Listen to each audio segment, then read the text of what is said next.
था, तो उसका मकसद पिरामिड को सुंदर दिखाना नहीं बल्कि पिरामिड के ऊपर गिरने वाली सनलाइट को एक मिरर की तरह रिफ्लेक्ट करना था, जिससे पिरामिड के अंदर सूर्य की रोशनी प्रवेश न कर सके।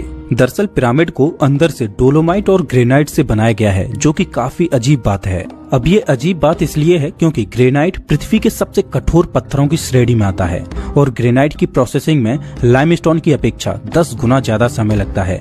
और सबसे बड़ी बात ये कि इस ग्रेनाइट को पिरामिड की कंस्ट्रक्शन साइट से करीब 800 किलोमीटर दूर से लाया गया था।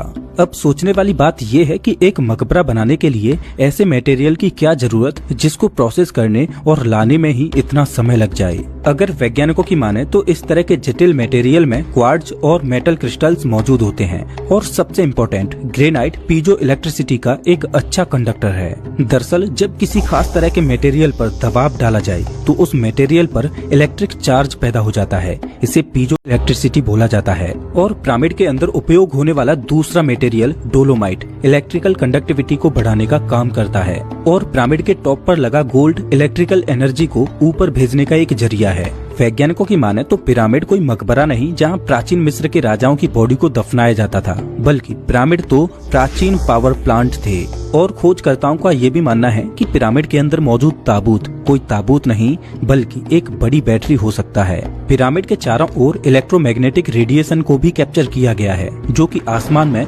कड़कड़ाती बिजली के समान है। ऐसा माना जाता है कि इससे निकलने वाली इलेक्ट्रोमैग्नेटिक रेडिएशन का सोर्स पिरामिड के अंदर ही कहीं किसी हिडन चैम्बर में छुपा है। दरअसल पिरामिड के पावर प्लांट वाली थ्योरी सबसे पहली बार एक ब्रिटिश ऑथर क्रिस्टोफर डन ने साल 1998 में दी थी। क्रिस्टोफर डन ने एक किताब पब्लिश की द गीजा पावर प्लांट, जिसमें उन्होंने बताया कि दरअसल ग्रेट पिरामिड एक मशीन है जो हाइड्रोजन की मदद से इलेक्ट्रिसिटी बनाती है। लेकिन क्या वास्तव में पिरामिड के पावर प्लांट वाली थ्योरी में कोई सच्चाई है भी या नहीं? मिस्र का एक पुरातत्वविद जो कि प्राचीन मिस्र की धरोहरों और पुरावशेषों का राज्य मंत्री रह चुका था, जाही हवास, उस पर साल 2014 में मिस्र के प्राचीन अवशेषों को चुराने का आरोप लगाया गया था।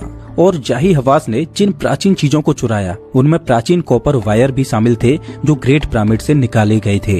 ये भी एक विचित्र बात है कि जब इलेक्ट्रिसिटी का आविष्कार आज के मॉडर्न युग में हुआ है तो प्राचीन समय में कॉपर वायर्स की क्या जरूरत थी। और एक और विचित्र बात ये है कि जाही हवास ने उन चीजों को आखिर क्यों चुराया? क्या जाही हवास को मिस्र के पिरामिड के बारे में कोई ऐसा राज पता था जिसे वो दुनिया के सामने नहीं लाना चाहता था, या बात कुछ और थी? मिस्र के पिरामिड्स के बारे में हम जितना सोचते हैं वो उससे कहीं ज्यादा रहस्यमयी है। अगर ये सच है कि ग्रेट पिरामिड के द्वारा इलेक्ट्रिसिटी को ट्रांसफर किया जाता होगा तो कहीं ऐसा तो नहीं कि महान वैज्ञानिक निकोला